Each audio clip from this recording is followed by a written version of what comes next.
Hello students, I welcome you all in the lecture of the creation of a single linked list.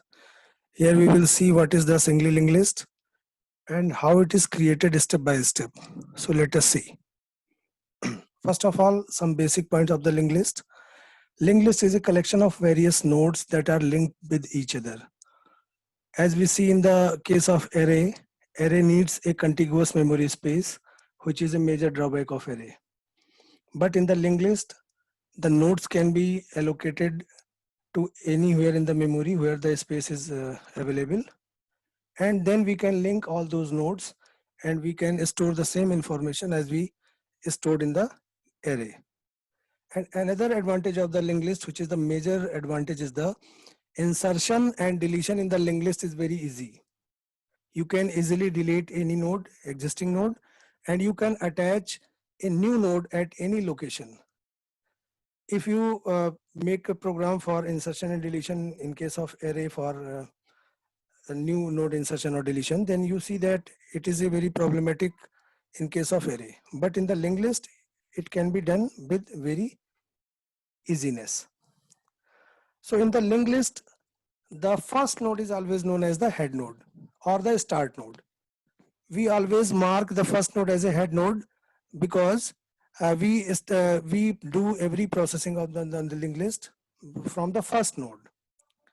If we identify the first node, then since all the nodes are linked, so we can easily identify other nodes and the values that are stored on those nodes. The last node is known as a tail node. And the identification of the last node is that in the next field of the last node, no address is stored, means the value null is stored, means it is the last node and it is not connected to any other node. In linked list, the node has two fields, data field as well as the address field. As you can see in the diagram, this is the example of a node, and linked list is collection of such type of various nodes. It is the structure of node. Every space is divided into two parts. One part contains data and other part contains address of the next node with which this node is connected. And in the last node, this address field is null, means this node is this node does not connect to any other node. So data field is used to store the value of the element. For example, जैसे हम आप याद करो आपकी array में जब आपने देखा कि हम किसी element को store कराते थे तो contiguous memory space वो divided होता था और फिर उसमें हम 5, 10 जो भी value store कराना चाहते थे कराते थे.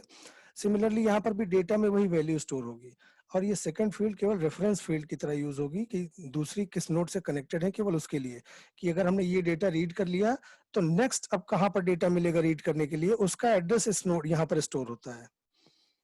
तो अब हम एक एग्जांपल से देखते हैं.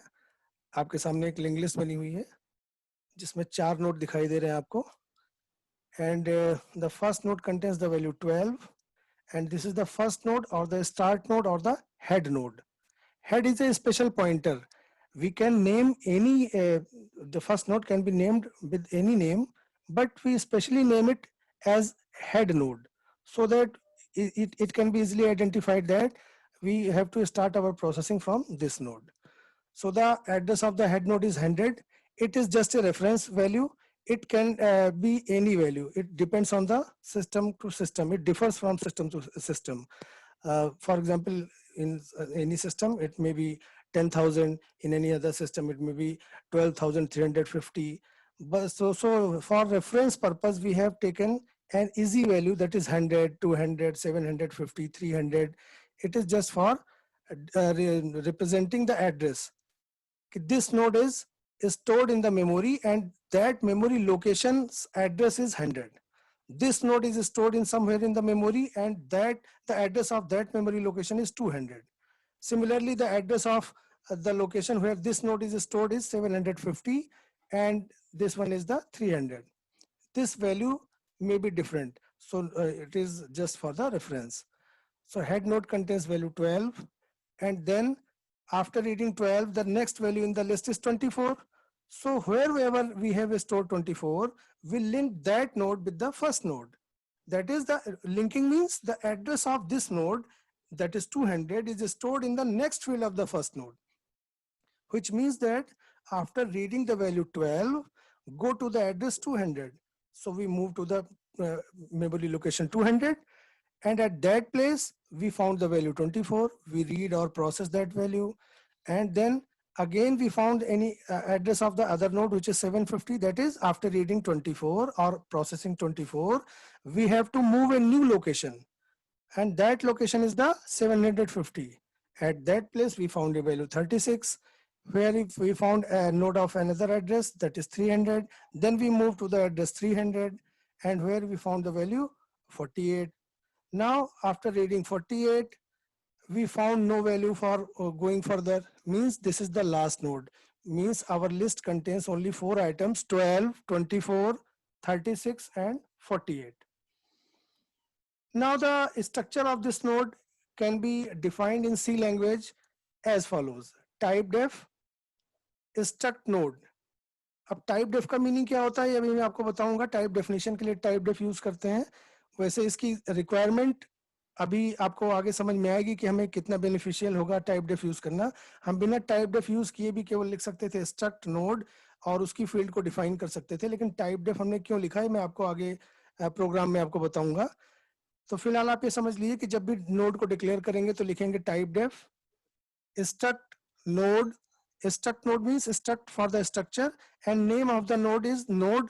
We have named this as a node, so we write here node, and it contains 2 fields, data as well as address.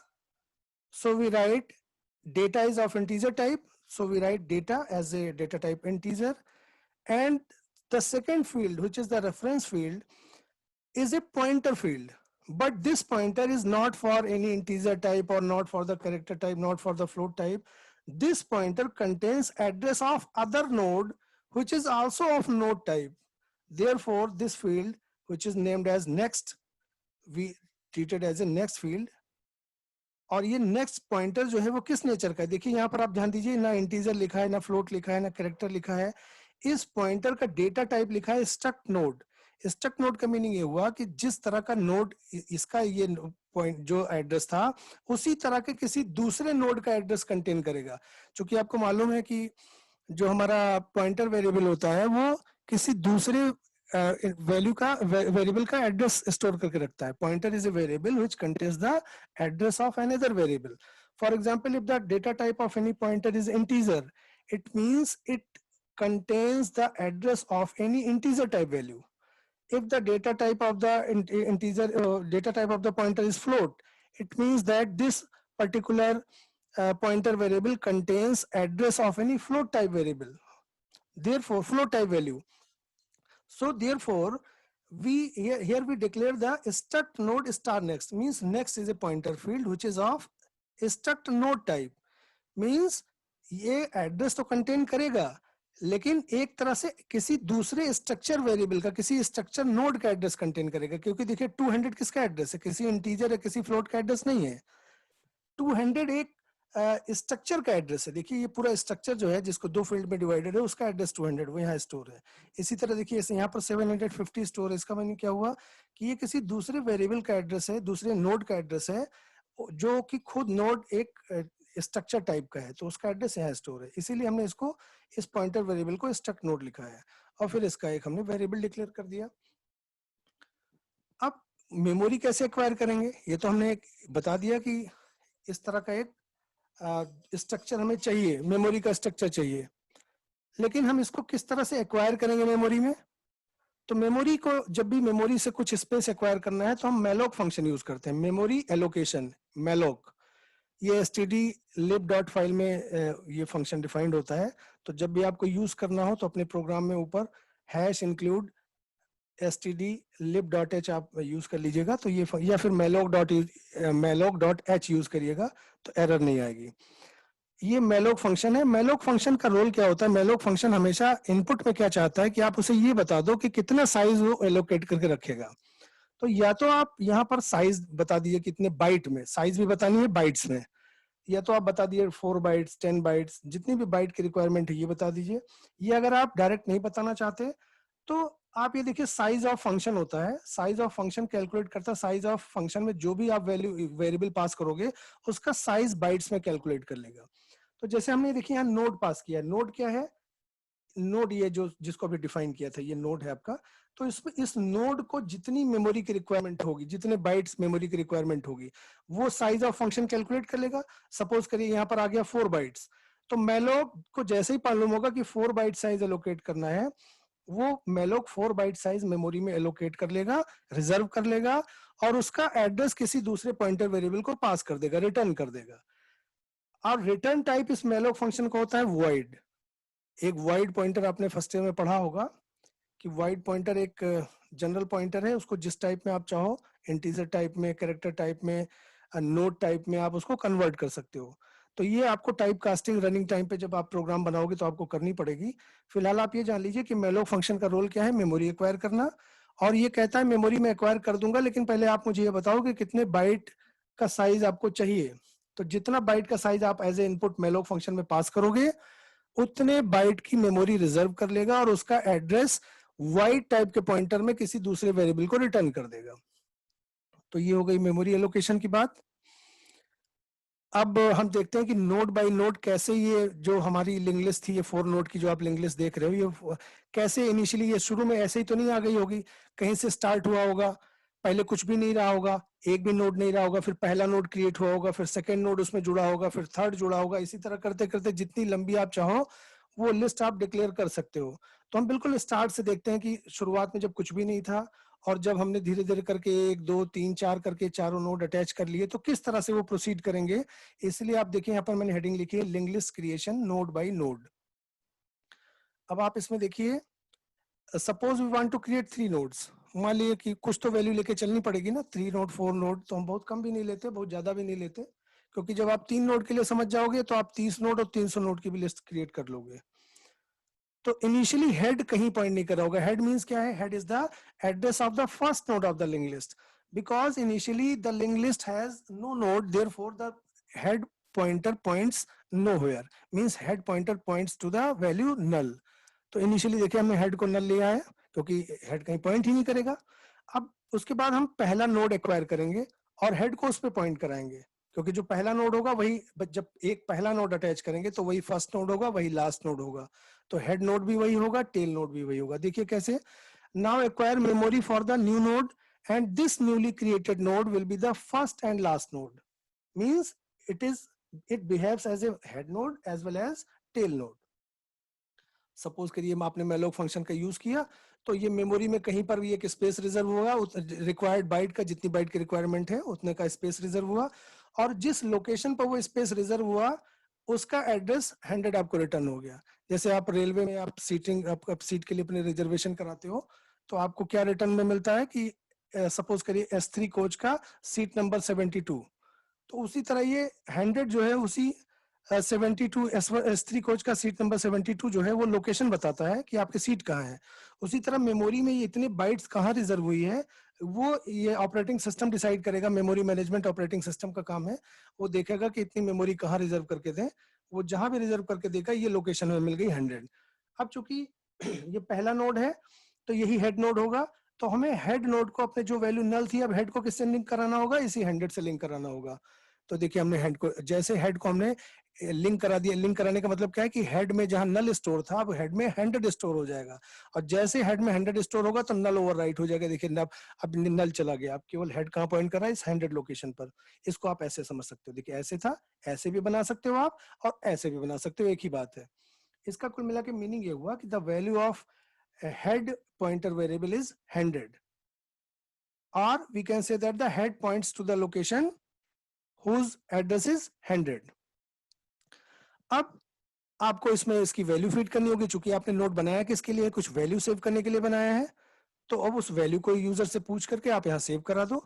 Feed the value of the element in the data field, क्योंकि यहाँ पर हर एक node में 2 ही field होगी, data field and address of the next node field, means in next field and data field. तो data field में इसके हम एड्रेस स्टोर करा देंगे, और चूंकि ये पहला नोड है भी तो यही आखिरी नोड है, और हमें मालूम है लास्ट नोड की नेक्स्ट फील्ड में नल होता है क्योंकि वो किसी से कनेक्टेड नहीं होता, तो इसीलिए ये लिखा है store a null value to the last node. तो देखिए हमने यहाँ पर वैल्यू स्टोर, सपोज करिए x लिख लिया हमने, कोई एक जनरल वैल्यू है, x स्टोर कर लिया और इसकी नेक्स्ट फील्ड में नल स्टोर कर लिया। अब कोई पूछे नल क्यों स्टोर किया, तो आप इजिली बता सकते हो कि since this is the first node and if any linked list contain only one node means that node is the first node as well as that node is also the last node, and last node contains the value null in its next field. Therefore we have to store a value null in the next field of the location 100. Every location has two fields, data field and next field. Now this is also tail node, I have already told you. Now again acquire the memory for the second node. चूंकि हमें 3 node की list बनानी है तो एक node तो हमने बना लिया।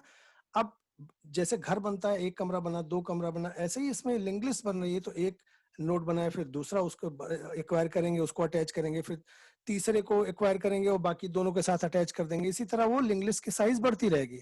तो हमने दोबारा एक मेमोरी एक्वायर की, सपोज करिए वो 200। अब ये जो 200 है ये कुछ भी वैल्यू हो सकती है, ऐसा नहीं कि मैंने 200 लिख दिया तो आपको ये समझना है कि 200 ही होगा हर बार। ये 100, 200, इसको आप कोई भी रैंडम वैल्यू लिख सकते हो जो कि मेमोरी का एड्रेस होगा। ये कोई नहीं जानता, वो तो सिस्टम जानता है ना कि कहाँ पर वो एलोकेट होगा। तो रेफरेंस के लिए आप कुछ भी लिख लो। तो ये 200 पे मान लीजिए अगला ये स्पेस अलॉट हुआ, तो फिर इसको अब क्या करना होगा, हमें पहले नोड से लिंक करना होगा, क्योंकि नाम ही इसका है लिंक्ड लिस्ट। तो लिंक अब कैसे होगा कि अगर हमें ये वैल्यू रीड कर ली तो नेक्स्ट हमें कहाँ जाना है, हम चाह रहे हैं यहाँ पर जाना है, तो इसका एड्रेस कितना है 200, यानी कि जहां नल स्टोर है वहां 200 स्टोर कर दो आप। ये देखो 200 स्टोर कर दिया। जैसे ही यहाँ 200 स्टोर किया, इसका मीनिंग हुआ कि ये पहला नोड दूसरे नोड के साथ लिंक हो गया कि एक्स वैल्यू को रीड करने के बाद कहाँ जाना है, 200 लोकेशन पे जाना है। यानी कि आप ऐसे समझ सकते हो कि एक डोरी से बंध गए, ये जुड़ गए, एक लिंक हो गए। ठीक है, अब लिंक हो गए तो दूसरे नोड के लिए वैल्यू यहाँ पर स्टोर कर लो। सपोज करो हमने y स्टोर कर लिया। अब x y कोई भी इंटीजर वैल्यू हो सकती है, फ्लोट वैल्यू हो सकती है। यहाँ हमने इंटीजर एज्यूम किया है, तो आप ये मान लो कि x y कोई इंटीजर होंगी जो रन टाइम पे यूजर सप्लाई करेगा, इनपुट देगा। और चूंकि अब ये दूसरा नोड, ये देखिए ये था, अब दूसरा नोड ये जो है हमारा लास्ट नोड हो गया। तो हमेशा जो लास्ट नोड होगा, ये लास्ट नोड है तो इसी हमेशा लास्ट नोड की नेक्स्ट फील्ड में ही वैल्यू नल होगी। तो हर एक लास्ट नोड की नेक्स्ट फील्ड में हमें नल ही रखना है। नल का मीनिंग है कि ये लास्ट का मतलब क्या हुआ, ये जैसे ट्रेन के आखिरी डिब्बे पे क्रॉस बना होता है। क्रॉस मींस कि देख के समझ जाओगे आप, इसके पीछे कोई डिब्बा नहीं जुड़ा हुआ है। सिमिलरली यहाँ पर आपने नल स्टोर कर दिया, मींस यहाँ पर अब इसके आगे हमें कहीं नहीं जाना, हमारी प्रोसेसिंग यहीं स्टॉप हो जाएगी। अब ये टेल नोड बन गया। देखिए हेड नोड तो वही रहेगा, लेकिन टेल की पोजीशन बदलती जाएगी। जैसे जैसे नोड अटैच होते जाएंगे टेल की पोजीशन चेंज होती जाएगी, क्योंकि टेल नोड हमेशा लास्ट नोड होता है। और टेल नोड का उतना सिग्निफिकेंस नहीं है। मेन चीज तो ये है कि आपको हेड नोड आइडेंटिफाई करना है, प्रोसेसिंग वहीं से स्टार्ट करनी है। और टेल का पता तो ऐसे ही चल जाएगा कि जब नेक्स्ट फील्ड में हमें नल मिलेगा तो हम मान लेंगे कि अब लास्ट नोड आ गया। सिमिलरली हम थर्ड नोड अटैच कर सकते हैं, तो उसके लिए अटैच करने के लिए पहले मेमोरी एक्वायर करेंगे। ये देखिए मेमोरी एक्वायर हो गई। सपोज करिए मेमोरी लोकेशन रिजर्व हुई हमारी 750 ब्लॉक लोकेशन पर। तो अब ये 750 को हमें अगर इस सेकंड नोड को थर्ड नोड से लिंक करना है, तो मींस जहां नल है वहां पर क्या लिखना पड़ेगा, 750। जैसे यहाँ 750 स्टोर होगा, ये नोड इससे जुड़ जाएगा। देखिए इस पहले इस पे वैल्यू स्टोर कर ली। आप चाहे पहले लिंक कर लीजिए या पहले वैल्यू स्टोर कर लीजिए। हमने पहले वैल्यू स्टोर कर ली, उसके बाद 750 इसका इस नए वाले एड्रेस का यहाँ पर स्टोर कर दिया। देखिए पहले इसमें क्या था, नल था। अब जैसे हमने इसमें 750 स्टोर किया, इसका मीनिंग क्या हुआ कि ये इससे लिंक हो गया है। इसका मीनिंग यही हुआ कि y रीड करने के बाद कौन सी लोकेशन पे जाना है, तो हमें मालूम है 750 पे जाना है, तो हम 750 लोकेशन पर आ गए। ये हमने वैल्यू रीड करी। और चूंकि ये अब तीन ही नोड की लिस्ट बनानी थी, तो ये तीसरा नोड लास्ट नोड होगा, तो इसकी नेक्स्ट फील्ड में नल आ जाएगी, यहाँ पर नल आ जाएगा। तो देखिए यहाँ नल स्टोर कर दिया। तो इस तरह से हमारी तीन नोड की एक लिंक लिस्ट क्रिएट हो गई। अब ये टेल नोड बन गया। पहले ये टेल नोड था, अब चूंकि ये लास्ट एक नोड और अटैच हो गया, तो ये टेल नोड बन गया। This is the program, C program for creation of the link list. अब देखिए कैसे क्रिएट करेंगे इसको। मैं इस पूरे प्रोग्राम को आपको स्टेप बाय स्टेप समझाता हूँ कि आपको कहीं कोई मुश्किल नहीं आएगी। और लॉजिक आप समझ ही चुके हो कि किस तरह पहला इनिशियली हेड नल होता है, फिर हम एक नोड बनाते हैं, फिर उसके बाद दूसरा नोड, तीसरा नोड, ये सब रैंडमली। अब चूंकि बार बार नोड क्रिएट कर रहे हैं, बार बार वैल्यू स्टोर कर रहे हैं, तो आपको खुद ही रियलाइज हो रहा होगा कि जब किसी टास्क को बार बार करना होता है तो उसे लूप में डालते हैं। तो इसीलिए यहाँ पर भी देखिए हमने एक लूप चला रखा है। अभी इसको मैं आपको वन बाय वन बता रहा हूँ कि कैसे प्रोग्राम को स्टार्ट करेंगे। देखिए सबसे पहले आपने ये तीन फाइल इंक्लूड कर लिया, आपको मालूम ही है। स्टैंडर्ड इनपुट आउटपुट फाइल है, हेडर फाइल है, ये कंसोल इनपुट आउटपुट फाइल है। CLR SCR और getch फंक्शन के लिए लगा रखी है हमने। और फिर ये आगे stdlib.h ये हमने malloc फंक्शन के लिए लगा रखी है। यहाँ पर malloc.h भी लिख सकते थे, हमने यहाँ पर standard library .h file include कर ली है। फाइल्स थी, इसको मैं अलग कलर में शो कर दिया है। और आपको मैंने बताया था कि एक स्ट्रक्चर को देखिए ग्लोबल डेफिनेशन है, मेन फंक्शन के अंदर ना डिफाइन करके हमने आउटसाइड डिफाइन कर रखा है। मींस इस स्ट्रक्चर को ग्लोबली डिफाइन कर रखा है कि कोई भी फंक्शन, अभी तो हमारे प्रोग्राम में एक ही फंक्शन मेन फंक्शन दिख रहा है, आगे चल के अगर हम प्रोग्राम बनाएं और उसमें कई सारे फंक्शन हो तो भी किसी को प्रॉब्लम नहीं आई, ये ग्लोबल डेफिनेशन बता दी हमने। तो ये typedef struct node int data struct node star next, ये मैं आपको ऑलरेडी समझा चुका हूं। यानी कि हमने अपने नोड का स्ट्रक्चर डिफाइन कर दिया कि हमारा जब भी नोड मेमोरी में जो भी स्पेस एक्वायर होगा वो दो पार्ट में डिवाइड हो जाएगा, एक पार्ट में डेटा स्टोर होगा, दूसरे पार्ट में किसी और नोड का एड्रेस स्टोर होगा। यानी कि एक फील्ड हो गई डेटा फील्ड, दूसरी फील्ड हो गई पॉइंटर फील्ड जिसमें कोई एड्रेस स्टोर होगा। अब हम सीधे मेन फंक्शन पे आते हैं। अब मैंने कुछ ब्लॉक वाइज बता रखा है, जिस ब्लॉक को हाईलाइट कर रखा है मींस उससे रिलेटेड डायग्राम बना रखा है जिससे आपको बिल्कुल स्टेप बाय स्टेप समझने में इजी हो जाए। क्योंकि फर्स्ट प्रोग्राम है लिंक लिस्ट का, तो आप इसे अच्छे से समझ लीजिए, ये बेस है आपका, इसके बाद आपको समझने में इतनी कभी मुश्किल नहीं आएगी, एक बार आप इसे समझिए। हमने यहाँ पर एक ये ले लिया है मेन फंक्शन में, एक वेरिएबल ले लिया है इंटीजर टाइप का i1, ये तो लूप चलाने के लिए है। और ये कुछ हमने पॉइंटर वेरिएबल ले लिए हैं, हालांकि यहाँ पर BOC का हमने यूज नहीं किया, हमने डिक्लेयर कर दिया था, एक ही पॉइंटर से काम चल गया, लेकिन आप चाहते तो इन पॉइंटर्स का भी यूज कर सकते थे। हमने मिनिमम यूज में प्रोग्राम बना लिया है। तो एक नोड टाइप का पॉइंटर डिक्लेयर किया ए। अब देखिए मैंने आपको बताया था अभी थोड़ी देर पहले कि टाइप डेफ यूज करने का फायदा क्या है, ये आपको आगे बताऊंगा। तो टाइप डेफ यूज करने का ही फायदा, अगर हमने यहाँ टाइप डेफ नहीं लिखा होता इस स्ट्रक्चर की डेफिनेशन में, तो हमें यहाँ भी लिखना पड़ता है स्ट्रक्ट नोड। ठीक है, जब आगे चल के मेलोक फंक्शन यूज करते तो यहाँ पर भी जहां जहां नोड लिखा हुआ है उन सबके पहले हमें स्ट्रक्ट वर्ड यूज करना पड़ता। लेकिन अगर हमने टाइप डेफ लगा दिया तो मींस ये, इसका मीनिंग क्या हुआ, टाइप डेफ स्ट्रक्ट नोड, कि मींस जहां पर भी नोड आए उसका मीनिंग क्या हो गया कि वो स्ट्रक्ट वेरिएबल इन स्ट्रक्चर जैसा है वो। तो टाइप डेफ का मीनिंग ये होता है टाइप डेफिनेशन, कि wherever the node is used it is treated as a structure। तो देखिए हमारी कितनी मेहनत बच गई कि हमें बार बार जहां भी नोड लिखा था हर जगह स्ट्रक्ट लिखना पड़ता, टाइपिंग की मेहनत बच गई एक टाइप डेफ लिखने से, ये इसका बेनिफिट हुआ। अगर आप नहीं लिखते तो वो भी बता रहा हूं, अगर आप टाइप डेफ लिखना नहीं पसंद करते तो आप मत लिखिए, लेकिन जहां भी नोड लिखा है इसके आगे आपको स्ट्रक्ट स्पेस नोड लिखना पड़ेगा। यहाँ देखिए मैलोक में भी आगे चल के यूज किया नोड, तो यहाँ पर भी आपको स्ट्रक्ट स्पेस नोड लिखना पड़ेगा। यहाँ आपने नोड स्टार लिखा है, इसके आगे आपको स्ट्रक्ट स्पेस नोड फिर स्टार लगा के लिखना पड़ेगा। तो देखिए हर जगह की मेहनत हमारी बच गई केवल एक बार टाइप डेफ लिखने से। तो फिलहाल हम देखते हैं कि पहले जो हाईलाइटेड पोर्शन है उसको समझने की कोशिश करते हैं।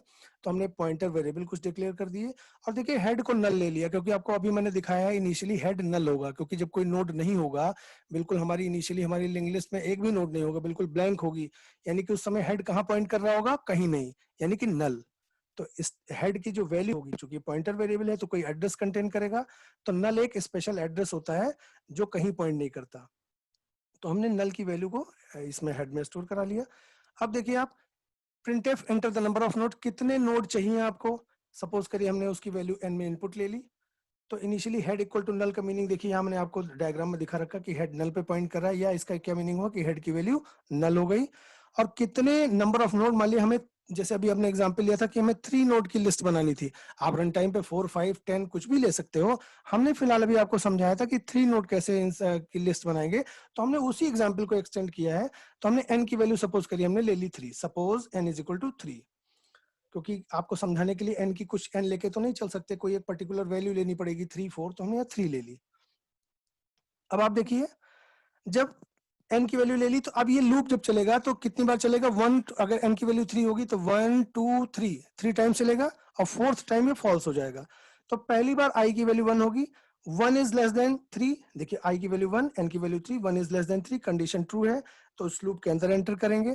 और इस लूप के अंदर देखिए एक बार तो हेड नल होगा इनिशियली, लेकिन उसके बाद जब पहला नोड आ जाएगा उसके बाद हेड कभी नल नहीं होगा, इसीलिए हमने देखिए इसमें इफ और एल्स दो यूज किए हैं फॉर लूप के अंदर। तो फिलहाल आप देखिए इफ में हमने लिखा है if head is equal to null, means अगर ये केवल फर्स्ट टाइम रन करेगा, चूंकि हेड एक ही बार नल होगा बिल्कुल स्टार्ट में जब एक भी नोड नहीं होगा, और जैसे ही एक नोड क्रिएट हो जाएगा उसके बाद हेड फिर कभी नल नहीं होगा। तो ये देखिए हमने एक नोड जो एक्वायर किया तो उसकी जाहिर सी बात है इनिशियली तो हमारे पास कोई हेड में वैल्यू थी नहीं, तो हेड नल था, तो जाहिर सी बात है ये पहली बार में इफ कंडीशन ट्रू हो जाएगी। तो जब कंडीशन ट्रू हो गई तो हमें क्या करना है, आपको मैंने अभी समझा रखा है कि जब इनिशियली पहले आप जब कुछ भी नहीं था तो आपको पहले एक नोड एक्वायर करना पड़ेगा और उसके बाद उसमें वैल्यू फीड करोगे, फिर उसमें दूसरा नोड एक्वायर करोगे, उसको पहले वाले से अटैच करोगे, यही करना पड़ेगा। तो हमने देखिए यहाँ पर लिखा a is equal to node star malloc size of node. तो ये क्या करेगा, ये राइट हैंड साइड जो लिखा है नोड स्टार मेलोक, देखिए वहां पर आपको मालूम है कि मेलोक फंक्शन वाइड रिटर्न करता है, का रिटर्न टाइप मेलोक का वाइड होता है। और यहाँ पर ए का रिटर्न टाइप क्या है, ए का जो टाइप है पॉइंटर का टाइप है वो नोट टाइप है। तो अगर वाइड टाइप रहेगा इधर और राइट साइड में और लेफ्ट साइड में रहेगा नोट टाइप, तो पॉइंटर मिसमैच एरर आएगी। तो हमने ये टाइप कास्टिंग की है कि जो ये in general malloc wide type return करता है, तो हमने यहाँ पर क्या कर दिया है, उसको टाइप कास्ट कर दिया है नोट टाइप में। क्यों टाइप कास्टिंग की है, क्योंकि इसको हमें जिस वेरिएबल में स्टोर करना है वो ए किस टाइप का है, नोट टाइप का। इसीलिए हमने जो ये एड्रेस रिटर्न करेगा उसका बाय डिफॉल्ट नेचर वाइड होगा, हम उस वाइड पॉइंटर को नोड पॉइंटर में कन्वर्ट कर रहे हैं, तो ये कहलाएगी टाइप कास्टिंग। तो मैलोक क्या करेगा, जो हमने साइज नोड का जो डेफिनेशन है उसके अकॉर्डिंग जो साइज मेमोरी में रिजर्व करेगा उसकी लोकेशन रिटर्न करेगा और वो लोकेशन ए में सेव हो जाएगी। ठीक है, तो अब ये देखिए आप, ये जैसे ये रन हुआ, ये लाइन रन होगी तो मेमोरी में ऐसे स्पेस आपको दिखेगा नहीं, लेकिन आप डायग्राम के थ्रू आपको विजुअलाइज करना है। तो ये राइट हैंड साइड ने एक मेमोरी रिजर्व करी, सपोज करी ये लोकेशन 100 पर थी, तो ये 100 ए को पास हो जाएगी, क्योंकि असाइनमेंट ऑपरेटर है तो राइट हैंड साइड को लेफ्ट हैंड साइड में असाइन करेगा। इसका मीनिंग क्या हुआ कि ए की वैल्यू क्या हो गई, 100 हो गई। ए की वैल्यू 100 होने का मतलब है कि ए इस 100 लोकेशन पे पॉइंट कर रहा है, मींस ऐसा। देखिए फिर से दिखाता हूं आपको, पहले एक कंडीशन थी, जैसे ए की वैल्यू 100 हुई तो यहां पर हमने एक लगा दिया कि ए यहां पर पॉइंट कर रहा है, यहां पर एक ही बात है, ए की वैल्यू 100 हो या ए को ऐसे डायग्राम में आप ऐसे दिखा दो, इसका मीनिंग हुआ, इसका भी मीनिंग यही हुआ कि ए किस लोकेशन को पॉइंट कर रहा है, रेफर कर रहा है 100 लोकेशन को।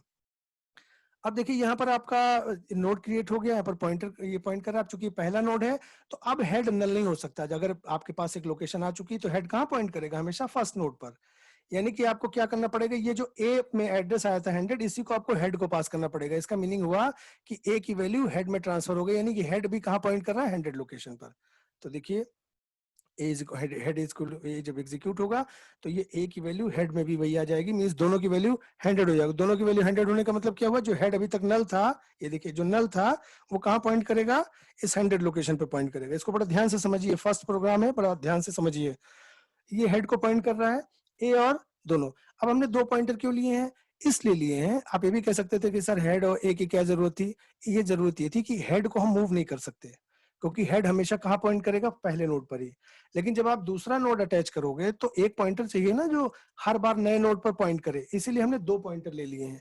जैसे किसी दुकान में एक मालिक होता है और एक नौकर रखता है। नौकर क्यों रखता है कि वो तो दुकान से गले से हट नहीं सकता, तो वो अपने एक नौकर रखता है कि कहीं पर भी कोई काम कराना है, किसी को कहीं बाहर भेजना है, कुछ बाहर से मंगाना है, तो उस नौकर को अपने सर्वेंट को मूव करता रहता है, ऑर्डर देता रहता है, वो काम करता है। तो यहाँ पर आप देखिए हेड हमेशा फिक्स रहेगा, पहले नोड पे रहेगा, लेकिन ए की वैल्यू, ए का जो लोकेशन है वो चेंज होती रहेगी, जहां पर रिक्वायरमेंट होगी वहां जाएगा ए, वहां ट्रांसफर हो जाएगा। अभी आपको धीरे धीरे आगे समझ में आएगा। अब जब हमने नोड ले लिया, लोकेशन हो गई, यहाँ पर पॉइंटर आ गया, अब इसमें जो वैल्यू स्टोर करनी वो कर लीजिए। तो इसके लिए क्या लिखना पड़ा, यूजर से वैल्यू लेनी है, तो हमने लिखा यूजर के लिए मैसेज टाइप किया, enter the value for the new node. तो यूजर ने जो वैल्यू दी वो इस हेड के डेटा फील्ड में, देखिए हेड दो जगह, हेड या ए पॉइंटर दो जगह पॉइंट कर रहे हैं, डेटा में भी पॉइंट करेंगे, नेक्स्ट फील्ड में भी पॉइंट करेंगे। तो हमें वैल्यू डेटा फील्ड में स्टोर करनी है, इसलिए हमने लिखा है at the address of, ampersand means at the address of head arrow data, means head जहां पॉइंट कर रहा है डेटा फील्ड में वहां पर, तो जो वैल्यू यूजर इनपुट देगा वो यहाँ आके स्टोर हो जाएगी डेटा फील्ड में। सपोज करिए उसने वैल्यू दे दी 15, तो 15 यहाँ के स्टोर हो गया। आप देखिए यहाँ पर 15 स्टोर हो गया, जो भी वैल्यू देता है स्टोर हो जाती। अब पहला नोड है तो ये आखिरी नोड भी है, तो जाहिर सी बात है इसकी नेक्स्ट फील्ड में आपको नल स्टोर करना है। तो क्या लिखना पड़ेगा कि हेड एरो नेक्स्ट, कि हेड जिस नेक्स्ट को पॉइंट कर रहा है वहां पर नल वैल्यू होनी चाहिए। तो ये देखिए नेक्स्ट हमारा क्या हुआ, head arrow next is equal to null, यानी कि हेड की नेक्स्ट फील्ड में नल वैल्यू पास हो गई। तो ये देखिए नल यहाँ स्टोर हो गया। नल का मीनिंग क्या होगा कि ये ऐसी लिंक लिस्ट है जिसमें अभी तक केवल एक सिंगल नोड है। अब देखिए अगर इफ एग्जीक्यूट कर गया तो जाहिर सी बात है एल्स पार्ट नहीं एग्जीक्यूट होगा, क्योंकि आप देखिए फॉर लूप में दो ही सेक्शन है, इफ और एल्स। या तो इफ एग्जीक्यूट होगा या एल्स एग्जीक्यूट होगा। चूंकि इफ एग्जीक्यूट हो चुका है तो एल्स पार्ट एग्जीक्यूट नहीं होगा। तो हम फिर वापस जाएंगे यहाँ पर, या लूप वापस ऊपर जाएगा, अपनी वैल्यू को, वेरिएबल को इंक्रीमेंट करेगा i प्लस प्लस, तो i की वैल्यू हो जाएगी इस बार 2। देखिए पिछली बार क्या थी, i की वैल्यू 1 थी, अब की बार वैल्यू इंक्रीमेंट होगी तो i हो जाएगा 2। फिर कंडीशन चेक होगी 2 इज लेस देन 3, चूंकि n तो फिक्स है 3, आपने यहाँ पहले ही फिक्स कर लिया है, जो भी वैल्यू लोगे उससे फिक्स हो जाएगा। 2 is less then 3, condition true है, फिर एक बार आप लूप में एंटर करोगे। लेकिन इस बार आप देखो, इस बार हेड नल नहीं रहा, चूंकि हेड की वैल्यू 100 हो चुकी है, नल नहीं है अब, तो इस बार इफ कंडीशन फॉल्स हो जाएगी। और अब आप देखोगे ध्यान से तो आपको पता चलेगा कि इफ कंडीशन केवल पहली बार ही ट्रू होगी, बाकी सारे बार के लिए एल्स रन करेगा। क्योंकि अब हेड कभी नल होगा नहीं तो इफ कभी ट्रू नहीं होगा, तो हर बार हम बाय डिफॉल्ट कहाँ चले जाएंगे, एल्स में। तो यहाँ पर देखिए आप सीधे एल्स में गए। तो एल्स में हमें करना क्या है, एक नया नोड एक्वायर करना है। तो नए नोड के लिए हमने सेम ये कॉपी कर लिया, node star malloc size of node, देखिए यहाँ पर node star malloc size of node copy कर लिया। और उसको क्या करना है, हम किसी और वेरिएबल में भी स्टोर कर सकते थे। हम यहाँ पर एक पॉइंटर वेरिएबल जो बी लिया है, इसको भी लिख सकते थे कि नए नोड का एड्रेस बी में ट्रांसफर हो जाए। लेकिन अल्टीमेटली हमें कनेक्ट तो करना है इसी के साथ, पुराने वाले पहले वाले नोड के साथ। पहले वाले नोड के साथ मींस इसका जो 200 है ये कहाँ स्टोर करना है, ए की नेक्स्ट फील्ड में, जहां ए पॉइंट कर रहा है, यानी कि जो 100 लोकेशन है, इसकी नेक्स्ट फील्ड में अगर 200 आ जाए तो ये दोनों लिंक हो जाएंगे। हमें लिंक ही तो करना है, इसीलिए हमने डायरेक्ट क्या लिखा है कि जब नई मेमोरी लोकेशन का एड्रेस आ जाए तो वो सीधे कहाँ ट्रांसफर हो जाए, ए एरो नेक्स्ट में, यानी कि ए के नेक्स्ट पार्ट में। चूंकि हमें मालूम है पहले तो ए के नेक्स्ट पार्ट में नल होगा, लेकिन जब ये पार्ट एग्जीक्यूट होगा राइट वाला, तो कोई तो मेमोरी लोकेशन रिजर्व करेगा। सपोज करिए 200 करी, तो ये 200 कहाँ ट्रांसफर हो जाएगा, ए की नेक्स्ट फील्ड में। यानी कि जहां नल है वो किससे रिप्लेस हो गया, देखिए 200 से। 200 से रिप्लेस होने का मीनिंग क्या हो गया कि ये दोनों लिंक हो गए। ये आपको समझ में आ गया, ये देखिए दोनों नोड लिंक हो गए।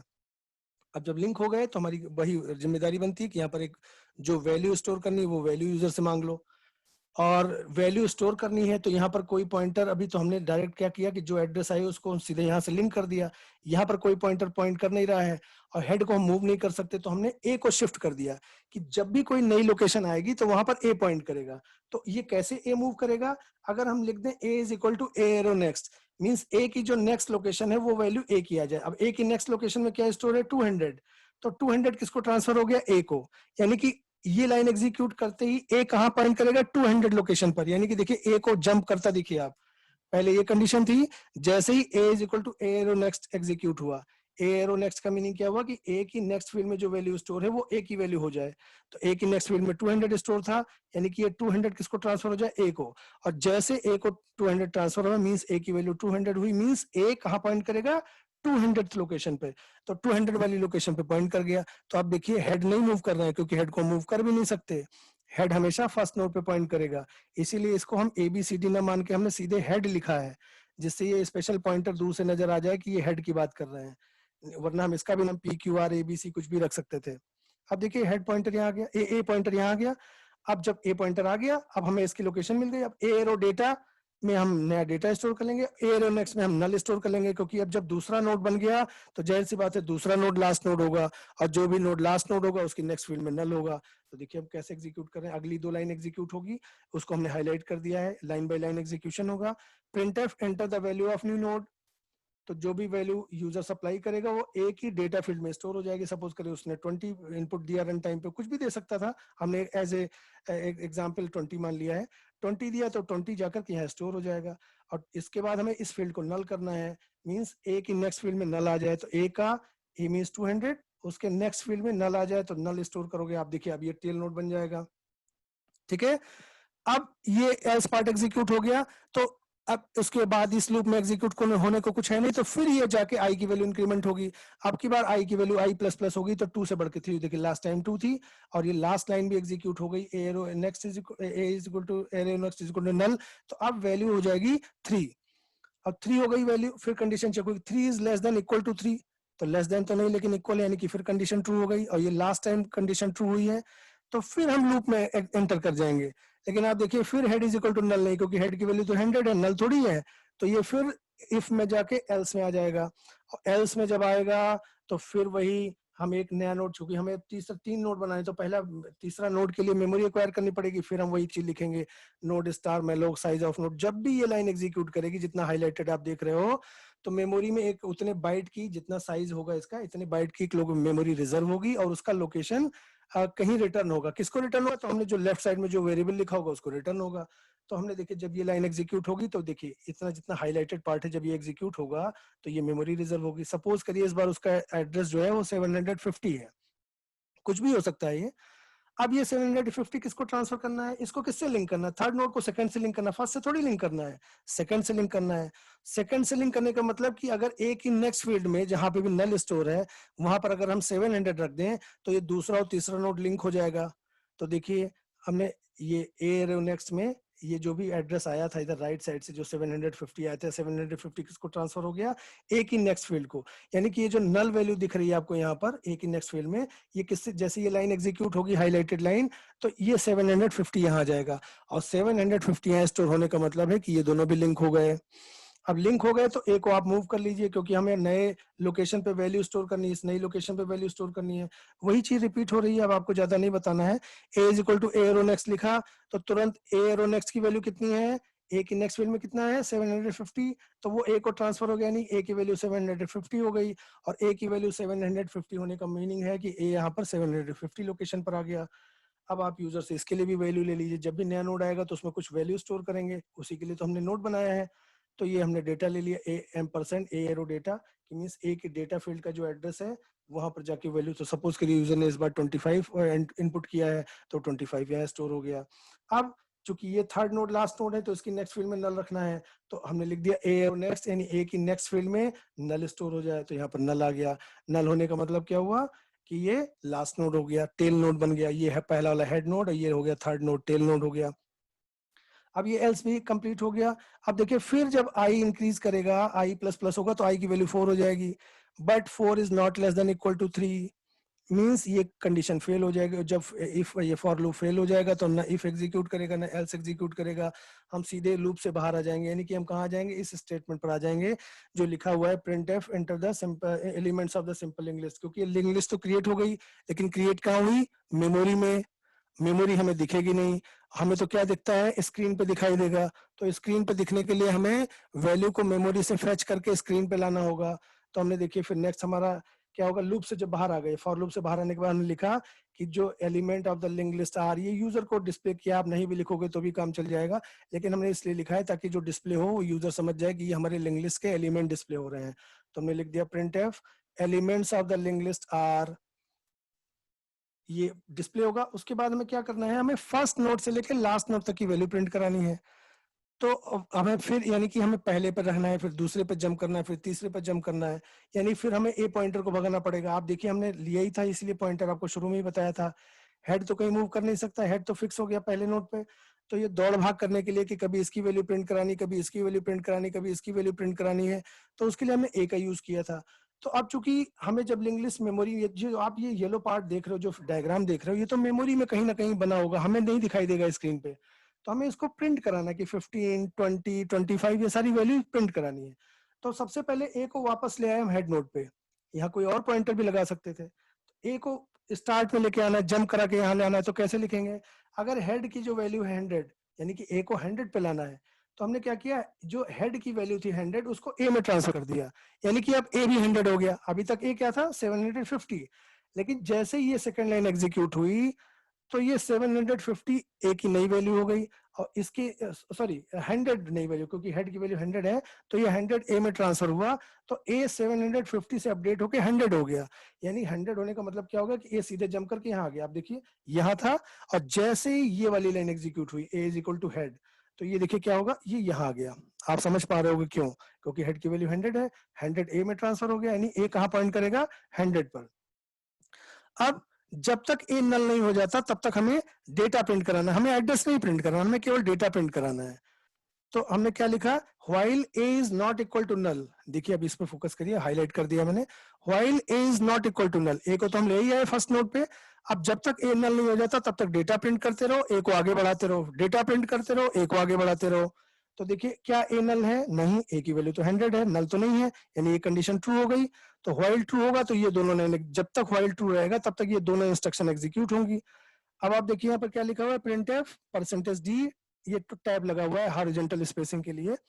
ए एरो डेटा, ए का जो डेटा फील्ड में जो डेटा पड़ा है वो प्रिंट कर दो। तो ए के यहाँ पर क्या था? 15, तो ग्रीन कलर से इसलिए शो कर दिया कि सिस्टम 15 को फेच करेगा और स्क्रीन पे प्रिंट कर देगा। अब ये वैल्यू तो प्रिंट हो गई, अगली वैल्यू कौन सी प्रिंट करनी है 20। तो फिर हमने ए को आगे मूव किया, A is equal to A arrow next. अब ए के नेक्स्ट में 200 है, यानी कि ए की वैल्यू 200 हो गई। ए की वैल्यू 200 होते ही ए जंप करके देखिए यहां पर आ गया, यहां पर आ गया। और फिर जाके चेक करेंगे कि क्या जो नई लोकेशन है वो नल है क्या, तो हमने देखा नहीं, ए की वैल्यू अब 200 है, अभी भी नल नहीं, यानी कि अभी भी ये कंडीशन ट्रू है। तो फिर जहां पर भी ए है, यानी कि जो 200 लोकेशन पर है, वहां का डेटा प्रिंट करेगा। तो वहां की डेटा फील्ड में क्या स्टोर है 20, तो देखिए 20 प्रिंट हो जाएगा। ग्रीन कलर का शो करने का मतलब है स्क्रीन पे ऐसे उठा के वहां पर प्रिंट हो जाएगा। अब ये दिखेगा नहीं, ये बैकग्राउंड स्टेप मैं आपको बता रहा हूँ, जो स्क्रीन पे तो डायरेक्ट आपको वैल्यू दिख जाएगी। फिर ए को आगे मूव करना है, चूंकि यहाँ का तो डेटा प्रिंट कर ही लिया, यहाँ का जो प्रोसेसिंग कंप्लीट हो गया, अब आगे चलना है। तो हमने फिर क्या लिखा, A is equal to A arrow next. A जब ये एग्जीक्यूट होगा तो एक एरो नेक्स्ट मींस ए के नेक्स्ट में अभी क्या पड़ा हुआ है 750, यानी ए मूव कर जाएगा 750 लोकेशन पर, यानी कि जहाँ 25 देखिए ये आ गया यहाँ पर। अब फिर चेक करेगा क्या जो नई लोकेशन पे पहुंचा है वो नल तो नहीं है, तो हमने देखा नहीं, अभी तो 750 अभी नल नहीं है। सिस्टम चेक करेगा, देखेगा नहीं अभी तो नल नहीं है, तो फिर यहाँ की वैल्यू प्रिंट करेगा, print F percentage D A arrow data, यानी कि 25 प्रिंट होगा। देखिए इसको भी ग्रीन कलर का करने का मतलब है अभी स्क्रीन पे प्रिंट हो गया। अब फिर ए को आगे बढ़ाना है, तो ए अब की बार जब आगे बढ़ेगा तो देखिए ए की नेक्स्ट फील्ड में नल स्टोर है, यानी कि ए अब नल हो जाएगा। ये देखिए ए नल हो गया। और जैसे ए नल हुआ, वापस जब आप ऊपर जाओगे व्हाइल लूप में, तो आप देखो ये कंडीशन ए की क्या हो गई, फॉल्स हो गई, क्योंकि अब की बार ए नल हो चुका है and null is not equal to null, ये फॉल्स हो गया, यानी कि अब ये व्हाइल लूप एग्जीक्यूट नहीं करेगा और जरूरत भी नहीं। आप यहाँ देख लीजिए तीन ही वैल्यू थी, तीनों प्रिंट हो गई स्क्रीन पे। ठीक है, तो इस तरह मेरे ख्याल से आपको समझ में आ गया होगा। अब मैं आपको कनेक्ट करके दिखा देता हूं कि कैसे ये प्रोग्राम रन करेगा। बोरलैंड C++ कंपाइलर विंडोज 10 मेरे पास है, उसमें मैंने इंस्टॉल कर रखा है। तो यहाँ पर देखिए कनेक्ट कर दिया मैंने। अभी आप मैं स्क्रीन भी शेयर कर देता हूं जिससे आप देख सकें।